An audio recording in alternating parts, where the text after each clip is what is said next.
नमस्कार, वंदे मातरम। मैं हूं श्यामगिरी। आप देख रहे हैं हमारा चैनल मुद्दा भारत का। मुद्दा भारत का यानी मुद्दा है आपका, मुद्दा है महाराष्ट्र का। जी, आज मुद्दा महाराष्ट्र का इसलिए कि आज महाराष्ट्र सरकार को एक साल पूरा हो रहा है। यानी देवेंद्र फडणवीस सरकार, बीजेपी सरकार अजीत दादा के साथ, एकनाथ शिंदे जी के साथ मिलकर जो है आज एक साल का अपना कार्यकाल पूरा की है 2024 के चुनाव का। इसके पहले भी 2.5 साल बीजेपी और गठबंधन सरकार थी। उसके पहले उबाठा यानी कि उद्धव ठाकरे जी की सरकार थी। उसके पहले देवेंद्र फडणवीस की पहले भी सरकार 2014 से। लेकिन 2014 से जिस तरह से महाराष्ट्र की राजनीति बदली है और जिस तरह से नेताओं का गठबंधन एक तरह से देखा जाए तो सरकार की तरफ झुकाव बढ़ा है, उसको देखते हुए क्या एक साल में यहाँ पर जो खासकर कमियाँ थी और जो यहाँ की सब मूलभूत सुविधाएं हैं, चाहे किसानों की समस्या हो, चाहे दूसरी समस्या हो, उस पर क्या सरकार खरी उतरी है।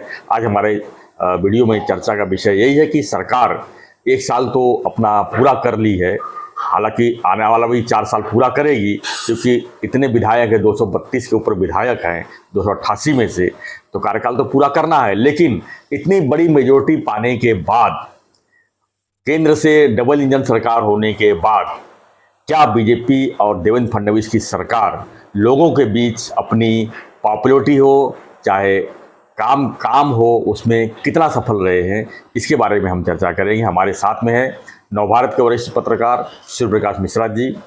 हम जानने की कोशिश करेंगे कि महाराष्ट्र की जो राजनीति हो, चाहे यहाँ का विकास का मुद्दा हो, चाहे यहाँ का किसानों का मुद्दा हो, सरकार कितनी खरी उतरी है। सर, स्वागत है एक बार फिर से। नमस्कार। क्या कहेंगे सर, फडणवीस सरकार को एक साल पूरा हो रहा है, तीसरी बार वो मुख्यमंत्री बने हैं। हालांकि एक बार तो एक ही हफ्ते के लिए बने थे या 4 दिन के लिए बने थे, वो भी उनका ही कार्यकाल माना जाएगा, क्योंकि मेजोरिटी में वो उन्होंने लोगों ने जिताया था। अब कोई गद्दार निकल जाए तो उसको क्या कह सकते हैं। फिलहाल जो है हम ये बात करेंगे एक साल में देवेंद्र फडणवीस जी को कितनी मुश्किलें आई और उस पर किस तरह खरे उतरे हैं, किस तरह सरकार चला रहे हैं, इस पर आप देखिए, पिछले साल 5 दिसंबर 2024 को 3 लोगों ने इस सरकार, महायुति सरकार ने शपथ ली थी देवेंद्र फडणवीस के नेतृत्व में। एकनाथ शिंदे जी और अजीत पवार जी दोनों उप मुख्यमंत्री बने थे। इन एक साल का अगर लेखा जोखा अगर महाराष्ट्र सरकार का देखा जाए तो बहुत कुछ अच्छा गिनाने के लिए तो नहीं कहा जा सकता। 50% आप दे सकते हैं कि 50% संतोषजनक कार्यभार, लेकिन जिस तरह का विशेष रूप से सरकार में ही शिवसेना और बीजेपी में, एकनाथ शिंदे जी की पार्टी शिवसेना और बीजेपी में जिस तरह का संघर्ष जो है, आपसी द्वंद्व देखने को मिला है, उससे थोड़ा सा लोग हैरान ही हुए हैं। सरकार देखिए, जैसा आपने कहा कि 235 मतलब कि एकदम लैंडस्लाइड बहुमत के साथ सरकार आई थी और बहुमत में सरकार चल रही है, 2/3 से भी ज़्यादा रिकॉर्ड बहुमत से। कोई तो फैसला खुद ले सकते। हाँ, सरकार के जो फैसले हैं तीनों नहीं, लेकिन उन फैसलों को लेकर ही कभी कभी अगर खुद फैसला लेने गए तो समस्या आ रही है। तो इन समस्याओं का समाधान जो है आपस में बैठकर निकाल भी लेते हैं। लेकिन अगर देखा जाए कि एक साल का जो कार्यकाल रहा मुख्यमंत्री देवेंद्र फडणवीस जी का, तो ये कुछ ऐसा कुछ दिखने में नहीं आया कि कुछ महाराष्ट्र की राजनीति थोड़ी सी अदली बदली, या उसमें तो नहीं देखेंगे कि इंफ्रास्ट्रक्चर में कोई बहुत बड़ा बदलाव आया हो, या वो, हाँ ये है कि कुछ चीज़ें शुरू हुई हैं तो वो लंबे चलेंगी। अब जैसे वार्ड 1 का ही ले लीजिए, तो सेंट्रल की, जैसे आपने कहा, डबल इंजन की सरकार है, इंफ्रास्ट्रक्चर के प्रोजेक्ट जो हैं चल रहे हैं, वो आने वाले वर्षों में दिखाई देंगे। लेकिन कुल मिलाकर देखा जाए तो परफॉर्मेंस को लेकर बहुत ज़्यादा विसंगतियां दिखाई दी हैं। कुछ मंत्रियों के परफॉर्मेंस दिखे, जैसे सामने मैं बोलता हूँ MMR इलाके में, या यहाँ के जो मंत्री हैं प्रताप सरनाईक जी, जिनके पास परिवहन मंत्रालय था, फटाफट उन्होंने निर्णय लिए, कुछ चीज़ें बहुत अच्छी तेजी से बदली हैं और बदलाव नज़र आ रहा है और उसमें आने वाले समय में भी नज़र आ रहा है। लेकिन सरकार पर इस समय बहुत ज़्यादा दबाव है, आर्थिक रूप से भी दबाव है। लाडली बहना बहुत इनकी एक तरीके से योजना जो है बहुत सफल हुई, लेकिन इसका सरकार पे बहुत ज़्यादा दबाव पड़ रहा है। 4,000 करोड़ रुपए, लगभग 3,500-4,000 करोड़ का अतिरिक्त दबाव सरकार के ऊपर पड़ता है। और ये अगर देना पड़ता है, क्योंकि देखिए आगे महापालिका के चुनाव है, ये हो रहा था कि भाई इसको योजना बंद होगी। बार बार ये लोग कह रहे हैं कि योजना बिल्कुल, एक नाथ शिंदे जी ने स्वयं कहा कि योजना ये बंद नहीं होने वाली। बंद तो बिल्कुल नहीं होने वाली है, लेकिन उसका एक तरीके से समीक्षा उसकी होती कि बहुत सारे जो हैं इस तरह उसमें 25% से ज़्यादा जो हैं ऐसी जगहों पे जाता है लाडली बहना कि उनका जो है वो उसके जो है एलिजिबल नहीं है जी, हाँ, पात्र नहीं है, फिर भी ले रहे हैं इसलिए कि आगे आने वाला महापालिका नगर पालिका के चुनाव हैं और उसका सरकार उस पर छूना नहीं चाहती, उस पर रिस्क नहीं लेना चाहती। तो बहुत सारी चीज़ें देखिए समझौते के तहत भी चल रही हैं पूरी तरह। देखिए और चाणक्य कहे जाते हैं फडणवीस जी निर्णय लेते हैं, लेकिन निचले स्तर पर जो उनका संगठन और उनकी सत्ता अलग तरीके से सत्ता पर वो अपना जो है दबाव बनाए रखना चाहते हैं और संगठन उनका अलग स्तर पर दबाव बनाने की राजनीति कर रहा है। पूरे महाराष्ट्र में जो है कार्यकर्ताओं के बीच में अभी हाल में देखा होगा कि नगर परिषद के जो चुनाव हुए हैं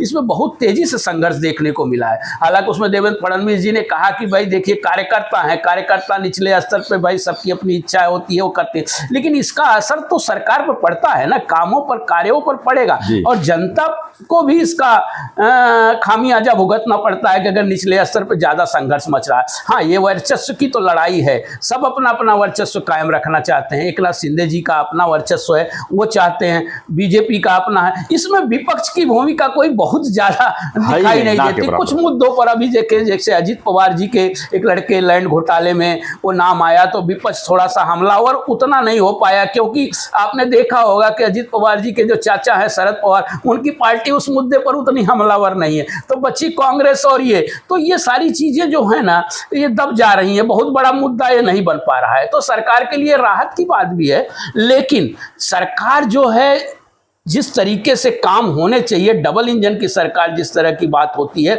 उस तरह का संतुष्टि नहीं है लोगों में। आप देखिए ना, आप भी देख रहे होंगे क्या देख रहे हैं, क्या समस्या है। देखिए असंतोषी जैसे बेरोजगारी की समस्या वैसी है। यह शहरों में ट्रैफिक की समस्या का कोई समाधान नहीं निकला है। महंगाई तो देखिए वो राष्ट्रव्यापी है, तो राष्ट्रव्यापी उसको मुद्दा कहा जाएगा महंगाई, लेकिन स्टेट के जो मुद्दे हैं, किसानों की समस्याएं अभी भी जस की तस हैं, किसानों के ऊपर भी कोई वो नहीं हो रहा है। कानून व्यवस्था की स्थिति बहुत अच्छी नहीं कही जा सकती। आप 40% दे सकते हैं, उनसे संतुष्टि का मतलब ये है कि भाई आपके पास 337 विधायकों की टीम है, आपके पास मजबूत सरकार है, आपके पास मजबूत प्रशासन है, और इसके बावजूद भी अगर समस्याएं आ रही हैं तो कहीं ना कहीं समन्वय की कमी तो है। मंत्रीगण जो हैं, मंत्रीगणों का कोई बहुत 2-4 मंत्रियों का छोड़ दिया जाए तो मंत्रियों में कोई बहुत ज़्यादा समन्वय, कुछ मंत्री अपने तरीके से निर्णय ले सकते हैं। जैसे हमने कहा कि प्रताप सरनाईक जी का विभाग है, कुछ ऐसे उनके पार्टियों के भी लोग हैं, वो राजस्व विभाग है उनके पास, या गृह विभाग उनके पास है। जैसे एक नाथ शिंदे जी हैं, वो खुद नगर विकास विभाग है, वो स्वयं निर्णय ले सकते हैं। लेकिन बाकी मंत्रियों का कुछ ऐसा रिपोर्ट कार्ड तो दिखाई नहीं देता। हाँ, ये था कि उन्होंने इसलिए कहा था 100 दिन की रिपोर्ट कार्ड, वो 100 दिन कब बीते और 100 दिन की रिपोर्ट कार्ड, उसके बाद जो 200 दिन आए उसका रिपोर्ट कार्ड का कुछ पता चला आपको? उसके बाद किसी मंत्री ने नहीं। जब सरकार एक साल पहले जब बनी थी जी, सबसे बड़ी चुनौती थी तो आरक्षण का मुद्दा चल रहा था। उस समय किसान आंदोलन का मुद्दा चल रहा था। बारिश भी एक बार कुछ ज्यादा हो गई, किसानों को नुकसान भी हुआ है।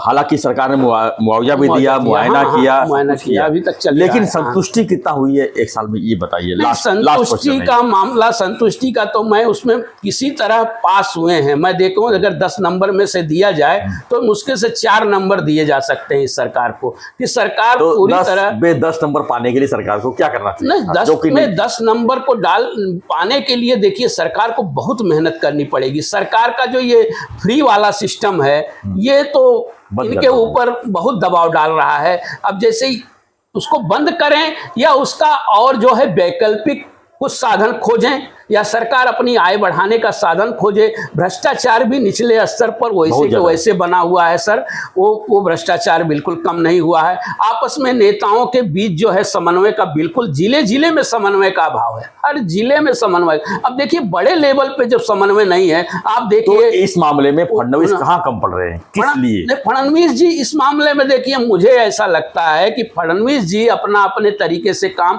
फडणवीस जी चाहते हैं कि मेरा सत्ता और संगठन दोनों पर कब्जा बना रहे। सत्ता है, सत्ता में तो उनका जो है वो बनाए रखेंगे, लेकिन संगठन में भी उनके जो हैं, उनकी जो हस्तक्षेप है उनको लेकर बहुत सारी चीजें संगठन में ऐसे चल रहे हैं, उनके ही इशारे पे देखिए चल रही है। देखिए उनका भी एक है, ठीक है, पार्टी है, भाजपा बहुत बड़ी पार्टी है, उसको आगे का भी चुनाव लड़ना है, सब कुछ चलना है। तो और पार्टियों की भी जो जिस तरीके से उनको समन्वय रखना चाहिए, वो समन्वय बिल्कुल नजर नहीं आ रहा है। मतलब अपने तरीके से ही चलने की कोशिश की।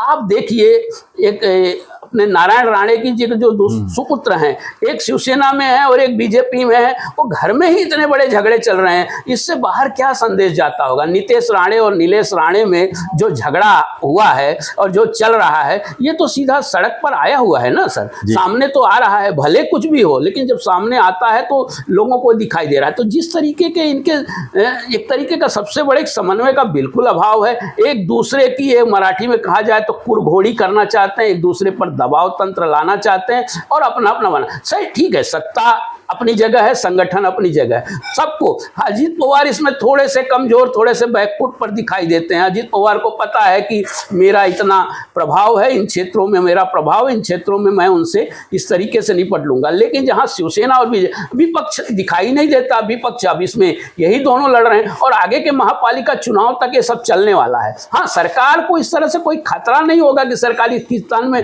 सरकार गिरे या वो मजबूत है सरकार और एक दूसरे को ले, लेकिन अपने वर्चस्व की लड़ाई में, अपने को बनाने की, अपने को प्रभाव छोड़ने में ये लड़ेंगे और इसका असर तो सरकार पर पड़ना ही पड़ना है। देखिए प्रशासन भी बहुत कुछ देखता रहता है, जैसे शासन चलता है, शासन के लोग रहे हैं तो प्रशासन भी उसी अनुसार वो अपनी क्रिया को प्रतिक्रिया देता रहता है। तो अधिकारीगण है, प्रशासन भी जान रहा है कि मुझे किसके साथ कैसे काम करना है, तो वो अपने तरीके से वो भी काम करना चाहता है, वो भी उसी तरीके से बंटने की कोशिश रहा है। तो बटा हुआ प्रशासन है, थोड़ा बटा हुआ शासन है, भले वो साथ चलने का दावा कर रहे हैं, साथ हैं भी, साथ रहेंगे भी, लेकिन इसका असर कार्य प्रणाली पर सरकार के निश्चित पड़ रहा है और इससे योजनाएं भी प्रभावित हो रही हैं और लोगों में भी थोड़ा सा भ्रम की स्थिति कार्यकर्ता में तो बनती है, लोगों में बनती है। जब पब्लिक का क्या है, पब्लिक थोड़ा सा वो है, जब पब्लिक के ऊपर ज़्यादा हो जाएगा तो पब्लिक थोड़ी सी नाराज होगी। वो नाराजगी कब दिखाएगी? चुनाव में दिखाएगी। तो वो वहां तक आते आते ऐसी स्थिति बना देते हैं कि भाई चलो ठीक है, all is well. Thank you, धन्यवाद सर मिश्रा जी। तो मिश्रा जी के हिसाब से सरकार ने एक साल में अगर हम 10 अंक रखें, 10 में से उन्होंने 4 अंक दिया है, यानी 4 पॉइंट पर ही संतुष्टि हुई है। यानी कि जो महाराष्ट्र सरकार को जिस स्पीड से काम करना चाहिए था, स्पीड में कहीं ना कहीं कमी आई है। कमी क्या है? लोगों में कानून का डर नहीं है। इस पे कमी कहाँ है? कमी ये है कि किसानों की जो समस्याएं हैं जस का तस बनी हुई है, उनके कर्ज का भी समस्या बनी हुई है, उनके फसल के जो नुकसान है भरपाई तो मिल रही है लेकिन जितना मिलना चाहिए उतना नहीं मिल पा रही है। तो आखिर में जो तीसरी बात जो भ्रष्टाचार की अगर बात जहाँ तक है, तो चीज़ें जो है सब कुछ इसी तरह चल रही है, लेकिन उनके रेट बढ़ गए हैं, यानी करप्शन बढ़ गए हैं, ये हम साफ साफ कह सकते हैं। इसके लिए चाहे फडणवीस जी हो, चाहे उनके सहयोगी पार्टी हो, उन्होंने कोई ध्यान नहीं दिया है और ध्यान अगर देंगे तो उनके लगता है सरकार पर असर पड़ेगा। इसलिए उन्होंने जानबूझकर बिल्ली दूध पी रही है तो पीने दो, हमारा क्या जाता है, दूध वापस आ जाएगी। वो हिसाब किताब यहाँ पर चल रहा है। यानी कि हम देखेंगे तो महाराष्ट्र पर कर्ज का बोझ लगातार बढ़ते जा रहा है। वर्ल्ड बैंक की अगर बात करें तो ब्याज भर की हालत खराब हो जा रही है, से ज्यादा 7 लाख करोड़ है। तो इस पर कोई ध्यान नहीं दे रहा है। आप जी रहे हैं, जिए, आप जैसे भी जिए, लेकिन आपको जो है जो सरकार की तरफ से मदद है वो शायद कमी कहीं ना कहीं पड़ रही है। हालांकि बीजेपी डबल इंजन सरकार है, 2029 में फिर मौका मिलेगा लोगों को, लेकिन 1 साल का कार्यकाल किस तरह रहा ये हमारा चर्चा का विषय रहा है। हम आगे भी इस पर हम ध्यान रखेंगे, इस पर भी हम सरकार क्या क्या गलतियां कर रही है उसको हम जरूर सामने लाएंगे।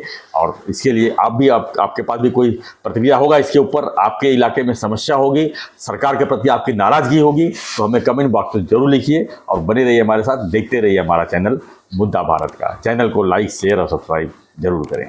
धन्यवाद मिश्रा जी, धन्यवाद, जय हिंद।